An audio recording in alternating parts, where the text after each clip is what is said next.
The true source of almost all of our problems, almost everything, the bad moods, the bad energy, the bad reaction, the friction with other people, it's almost all due to one thing. Welcome in, much love, fam, Trav here. And let me give you an extreme example to illustrate what I'm talking about. Everything in your life is going great. You have all the money that you need, you have wonderful relationships, your work is great, but you haven't slept or eaten in 36 hours. How are you gonna feel? You're gonna feel like shit, right? You're gonna be unhappy, anxious, you're gonna be mad, probably it's gonna cause you some problems. You're not gonna feel good. On the other hand, say that you've got very little money, you don't necessarily love your work, you don't necessarily have great relationships, but you're extremely healthy, well-rested, you're eating great food, you're outside a lot exercising. You're probably gonna feel better than the other scenario, quite a bit better.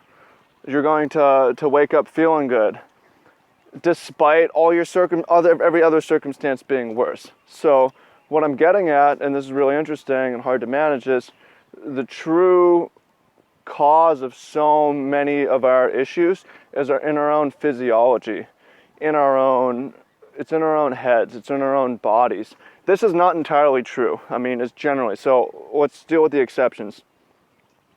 Family member dies. That's going to feel bad no matter what, right? You get fired, get dumped. Those things are going to sting, right? These sorts of issues will feel bad. They'll feel less bad if you're in a good, healthy place. They'll feel worse if you're in a, physical. They'll feel worse if you're not there physically. Those are the extremes. But a lot of the things, the generalities, the small things that are annoying. Traffic. Fucking mad about traffic.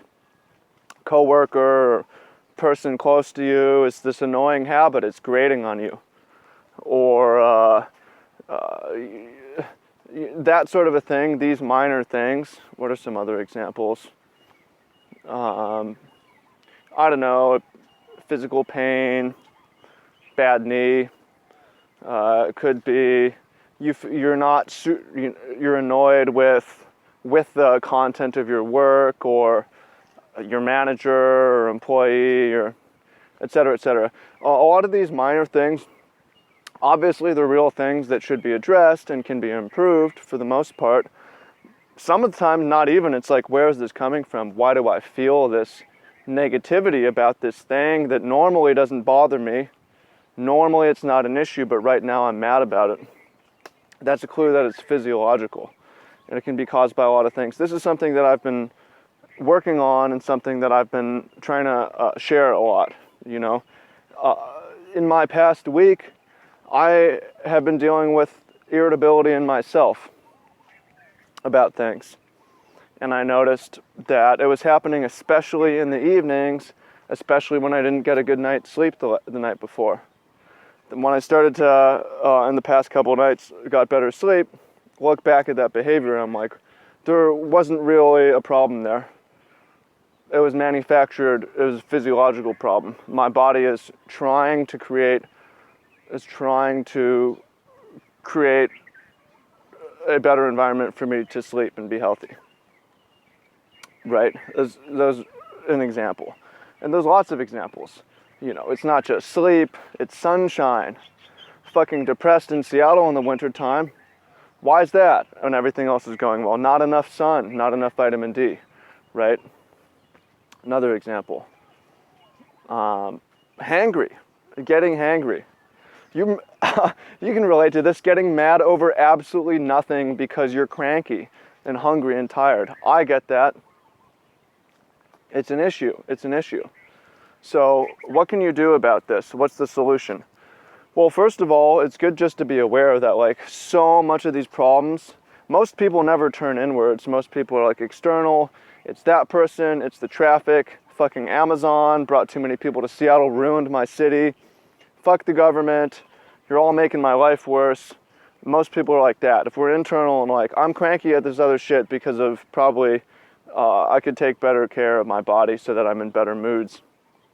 so that I'd feel better, right? Well, now at least you have some guidance of what actions you could take. What actions can you take here?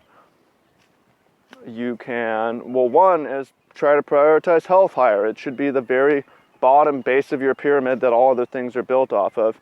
And you should defer to it whenever possible. Make sacrifices to it minimally. Okay? And then another thing that's important is when you're feeling anxious and irritable and bothered and annoyed, to as much as possible, take a step back and recognize what's going on and what your body actually needs. Create space for yourself so you don't infect other people. And when it comes out, apologize for it later when you're in a better frame of mind. I'm a big fan of that. Sorry that I was so hangry last night. There's not too much I can do about that, but improve my diet, take space to myself, that sort of a thing. And if you take this approach and improve a lot of things, it's not going to make the problems go away, but it'll allow you to handle them and deal with them a lot better. You'll feel a lot more tolerant of the minor stuff, like the traffic and the annoying habits, and that stuff is like, that'll melt away a little bit. You also have more strength to deal with the major problems, although they won't go away. There's reality to life. I'm not saying it's all in your head. I'm saying a lot of it is. A lot of it's in your body and your head. Not all of it, but a lot of it. And the more you do with that information and for that, the easier the other stuff's going to be. So hope you find that useful. Hope you find that helpful. Appreciate you. Much love, and look forward to speaking with you soon. Peace.